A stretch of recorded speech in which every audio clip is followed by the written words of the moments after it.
For millenniums, the best thinkers have pondered about the human condition. The Bible tells the story of a world that initially lacked human suffering. It is only after the serpent convinced humans to eat from the tree of knowledge of good and evil that human suffering entered the world. But why did God put the tree there in the first place? Why didn't He create Adam and Eve with the ability to know good and evil? How does a perfect and good God create a world full of chaos? How could the devil have an impulse to sin if God can only create good things? It is best that we start at the beginning to understand the story of Genesis.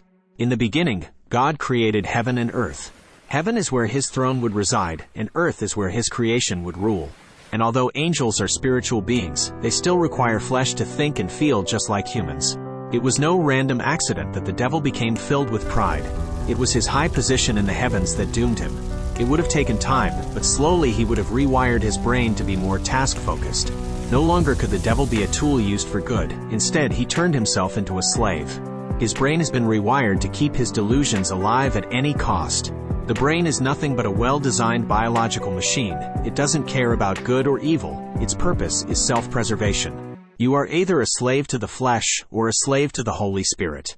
There is no free will. Without God, there can be no meaning, no reasoning, no unity. He must give our life purpose. These are not words of comfort, but despite this, you must stay strong and know they are true. We must view this temporary period of suffering as a required process to strengthen us. Adam and Eve were predestined to become self-aware and to suffer so that they could become strong enough to carry the glory of God. Without the fall of humanity, there would be no Jesus Christ. The crucifixion of Jesus Christ is required.